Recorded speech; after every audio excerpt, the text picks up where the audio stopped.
Don't be fooled by the cranes that still crowd the London skyline.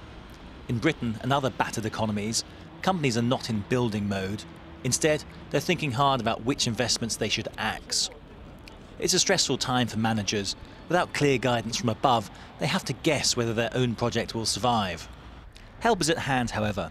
In this Financial Times management blog video, executive coach Colin Gautrey outlines 4 strategies that managers can follow to stay one step ahead of head office.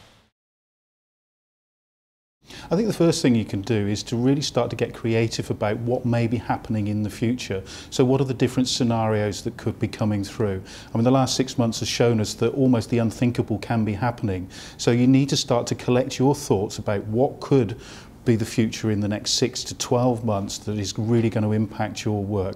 And what this does is it gives you a framework to then organise the evidence, the thoughts, the clues, the rumours, what is going on around your project, so that you can start to take further steps to establish what's really going to happen.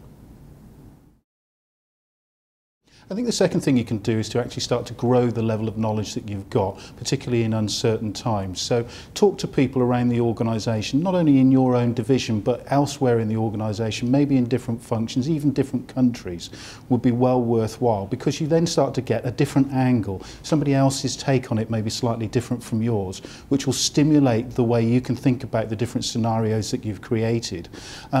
Really what this is doing is creating, if you like, an intelligence network where you can gather more insight about what is going on around your project and in the organisation as a whole.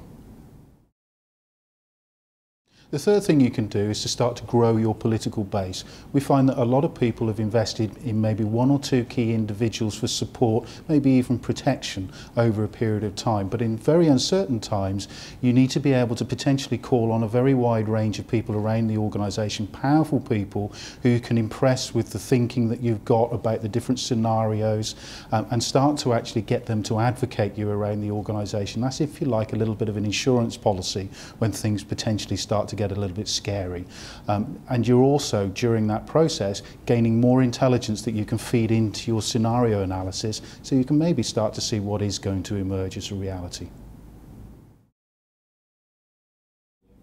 Perhaps the most difficult of all is actually deciding whether your project really should continue or not.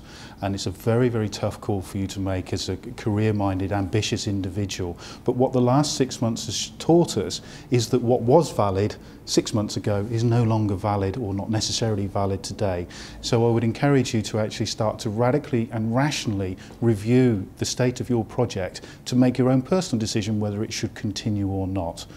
If you're not thinking about it, you can rely on the fact that other people will be thinking about it further up. So to be forewarned is to be forearmed, perhaps, is quite a good thing. And particularly in this time of economic crisis, we need courageous leadership. We need people who will step up to the plate and actually have the courage of their convictions that this is not right for the organisation.